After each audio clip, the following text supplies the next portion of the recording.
రాజ్యమేది లేదు గాని రాణిలాగా చూసుకుంటా కోట కట్టలేను గాని కళ్ళల్లో నిన్నే దాచుకుంటా రాత ఎట్లా రాసి ఉన్నా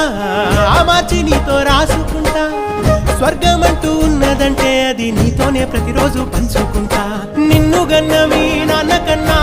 అల్లారు ముద్దుగా సాదుకుంటా నీకు కోపం వస్తే కొంత దూరం ఉంటా నువ్వు గీత గీస్తే నేను దాటనంట కంట నీరు కంటి రెప్ప దాటకుండా కాటుకై కావలుంటా రాంబాయి నీ మీద నాకు మనసాయనే ఏనాడు నిన్ను వీడిపోని నీడైతనే